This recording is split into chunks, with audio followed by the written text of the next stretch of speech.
delegation of the International Atomic Energy Agency, IAEA, is in Iran's capital, Tehran, to discuss the so-called outstanding issues, including the agency's probe. This visit came when just one day earlier, Iran's nuclear agency chief, Islami, said the country's capacity to enrich uranium has more than doubled in its entire history, up to 60%, and that's up from 3.67% allowed under the nuclear deal. Now, why would Iran make that announcement now, and what will be the reaction of the IAEA, along with the U.S. and the EU for that matter? Can't forget Israel either. Those are some of the key questions we'll be asking in this edition of The Spotlight.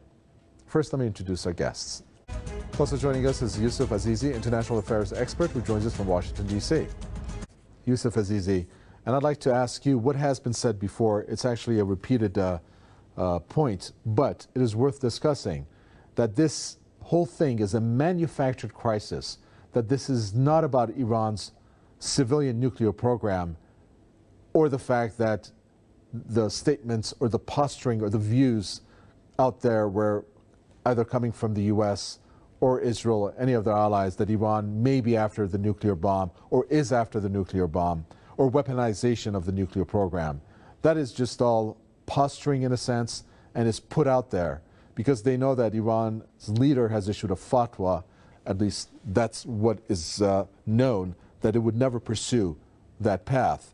So given that premise, what are the points of friction that hasn't been able to work out, if that's even possible to ask a question like that in order for you to explain it to us?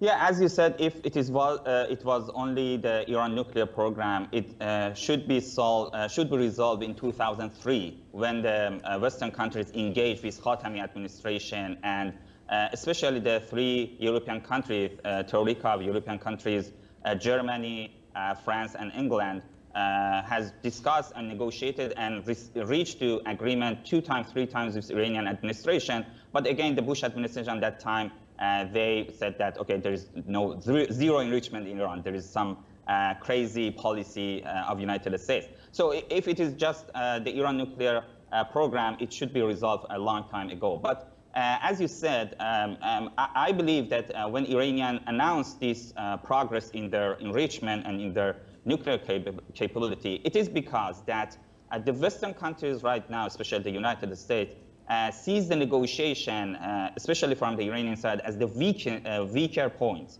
because they see that the unrest, the recent unrest in Iran, weakened the Iranian position on the table. On the other hand, we know that since September, August, when the world knows that the negotiation goes after the United States election in November, each party try to build some strategic cards to, negotiate later on the table. They didn't go just to, talk to the capital and waste the time. So from the American perspective, I think they find out, or they believe, or they expected that Iranian comes to the negotiation table with the weaker position because of the unrest. And on the other side, the Iranian try to bring the 60% at Fordo, and also use the most advanced centrifuge they built on. So they try to make some strategic card to play on later on the negotiation table. This is my understanding that both sides, all sides, wanted to revive the JCPOA. But the elements in the revival agreement is very important, and we are maybe in the last phases of the reviving this agreement. Yousof Azizi, I think one of the things that I need to ask you are the issue of sanctions. Now, it's interesting that the U.S. Special Representative assigned to Iran's case has said that Iran is the one that has walked back and rejected the deal on more than one occasion. You have to ask them why that has happened. But it's interesting how it says, this is again something that I'm quoting from him, what we were prepared to do was to lift those sanctions that were supposed to be lifted under the JCPOA, and which had been put back into effect by the Trump administration. And he also says sanctions are not the answer.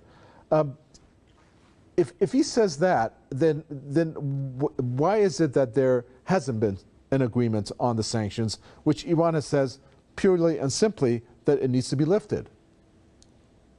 Yeah, as you know, the Iranian position is that we are gonna back to the 2015 JCPOA, not one word less or more. United States tell the same, but it's a little bit different here, and it is because of the different interpretation from both sides. The United States put more sanction as entities and people and persons and everything in Iran, and also it shows that the next administration could easily come out again, and there is no guarantee for United States politics and domestic politics and United States Constitution. There is no guarantee here that the United States want to abide by any agreement, any international agreement, especially against countries like Iran or mid-level power in the world. So the Iranians said, this time, if we revive the JCPOA, there is no countries or major companies to come and invest in Iran. It is just only selling some 100,000 more oil for a limited time. And it is not worth it. It is not worth it that we spend all of this money and efforts to circumvent the sanction or build on our nuclear power, nuclear energy. And again, because there's no guarantee, because of 1 year or 2 years or maybe 6 months, we just destroy everything.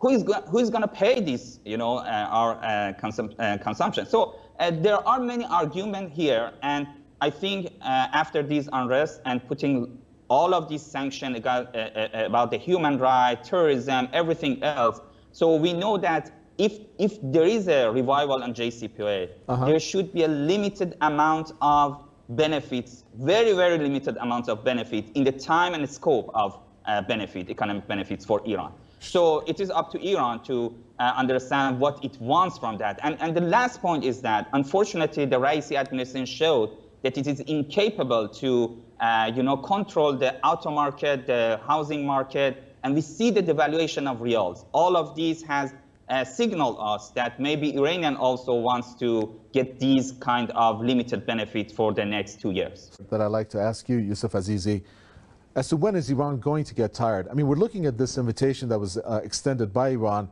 coming on the heels of, in a matter of 6 months, 2 resolutions were executed against Iran by the Board of Governors of the IAEA, given the fact, of course, the country behind it was the U.S. mainly. But even after that, Iran still said, okay, let's give the IAEA an invitation to come to Iran in order to, again, clear up any questions or ambiguities. But the key question here being, when will Iran get tired, do you think? So as we know, Iran's precondition to revive the JCPOA, one of the preconditions is to resolve this allegation against Iran's nuclear program. There is 3 cases or documents against Iran that recently adopted by some members, like Israel's government against Iran. But I believe that never ever in the near future, Iran and the IAEA will finish their cooperation, because as long as Iran is part of the NPT, Iran do whatever it can under the NPT. So going beyond or even in the 60% enrichment of uranium, it's not against the NPT. So Iran is still cooperating with IAEA, and we know that also European countries, they agreed about 3 months ago in August that, okay, these 3 documents against Iran allegations should be resolved before the whole JCPOA revived and all of the countries go back to their obligations. But again, the United States put some issues against these conditions that all of the parties agreed on that. So my understanding is that Iran and the IAEA would cooperate in a level that it's not going to finish everything, because the finishing everything is mean that Iran go out of the NPT and the European countries put end for the JCPOA, and all of the sanctions, the UN sanctions, go back to the Iran. So I think no parties would like to go to that kind of situation. It is not in the benefit of either parties. And this kind of negotiation, this kind of talking to resolve these issues is necessary for all sides. We don't know if the United States, after the election, the Congress election, the midterm election in the United States last November, if the United States is now going to resolve these little and small phrases, disagreement phrases in the final reviving agreement, because we know that right now and in the next 2 or 3 months, the Biden administration has open-handed to revive the JCPOA. If they are not going and they are not deciding very diligently to revive the JCPOA, again, the United States domestic policy go to the loop of the presidential election and the primary election of the U.S. president in 2024, and again, the Biden administration cannot revive the JCPOA. All right, Yousof Azizi, a pleasure, international affairs expert from Washington, D.C. With that, we come to an end for this edition of The Spotlight. From me, Tagway and the team, it's goodbye.